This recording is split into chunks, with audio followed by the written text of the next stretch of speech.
Hello everybody and welcome back to Screen Stars. I thought I would give you a brief review of the fairly newly released PlayStation 4 zombie strategy RPG of sorts, Dead Age.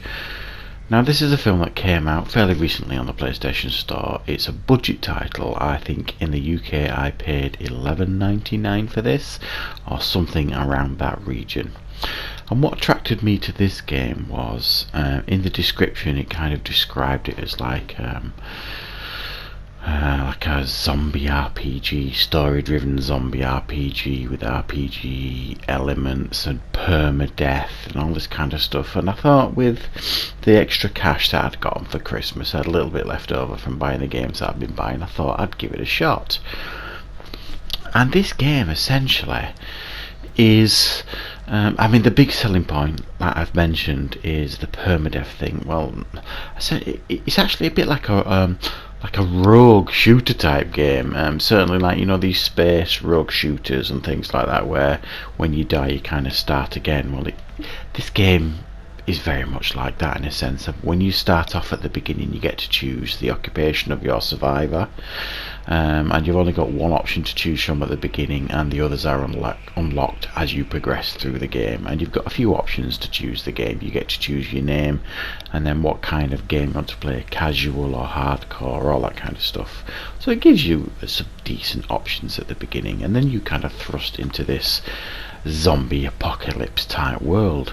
Very much, it feels very much in the same vein as Walking Dead. I mean, you even meet a sheriff fairly early on into the game, and your character essentially is looking for his missing sister at the beginning of this zombie apocalypse, and you run into this kind of police officer who helps you on your way, and then you end up going to their camp and becoming one of the group, one of the survivors. And then essentially at this camp you've got quite a few options.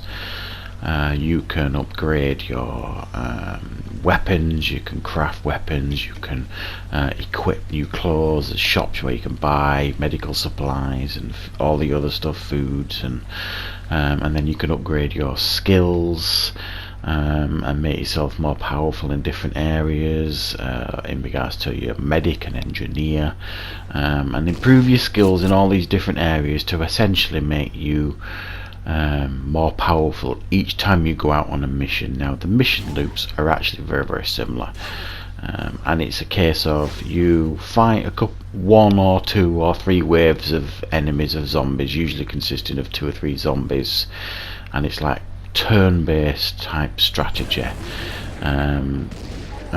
What you can basically see on screen there, your characters all take the turn, and then once you have defeated these waves of zombies, there's like a text-based break where you might be doing some looting, looking for salvage, weapons, all that kind of stuff, and then you'll move on to the next loop of more zombies, 1 or 2 waves of zombies, and that will continue until you get to your mission location. And it's any number of things. The missions is kind of what you would expect for a game like this. Go looking for this, go looking for that. There's some weapons here, there's a person there, and it's the same loop over and over again, basically. Not particularly inspiring stuff, if I'm honest. It's one of those games that once you've played for a couple of hours, you've seen everything this game can offer. Now that's okay to some degree, because it's a budget title. I don't expect AAA quality here. But the gameplay loop here is very, very repetitive, and the writing, I mean, to say that there's no voice acting here, it's all text based, and some of the writing is incredibly cliched and cheap and just a bit dull, and almost like it's been written by a teenager at times, some of the writing, you know. So it doesn't, even the story doesn't hold your attention really. It's just this continual loop of being at your campsite, improving yourself, improving the camp, talking to people at the camp, going out on missions with different people at the camp, go in here, go in there, and then the continual loop of zombies, and different variations of zombies, and as your skills improve, so do the level of the zombies improve, but nothing, like you say, that's going to be overly inspiring to you. It's fairly standard stuff in regards to zombies, but they just, now and again you'll come across one that's more powerful than the last one that you saw the last time you came out. It takes a bit longer to kill them, and your attacks when you're fighting these zombies out in the field essentially ranges from melee attacks, and you can improve what melee weapons you're going to use, and ranged weapons, i.e. guns, weapons, shotguns, assault rifles, all that kind of stuff. So it is essentially that loop. Now if that doesn't sound interesting to you, how the gameplay loop that I've described, then you're not going to like this game. It's something I would suggest picking up maybe if it dropped on a sale, and it will go on a sale fairly quickly, I would imagine. For $6.99 or something, if it drops in a sale, it's certainly worth picking up, especially if you like zombie games and if you're a fan of The Walking Dead, because it does remind me quite a lot of The Walking Dead, this game. It is quite similar. It's obviously trying to be, in some aspects, it's certainly inspired by The Walking Dead.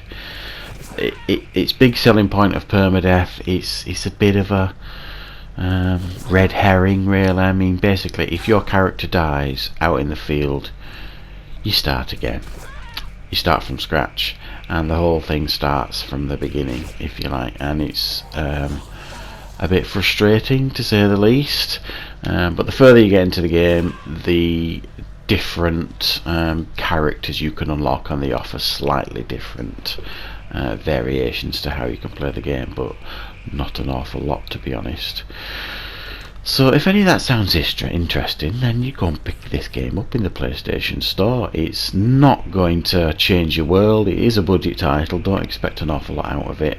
The graphics are basically what you can see on screen. Nothing inspiring, but it is a little bit different. And if you're a fan of, strategy games, there might be a couple of things for you here to enjoy. So 5.5 out of 10 I'm going to give this game. I hope you found this review useful.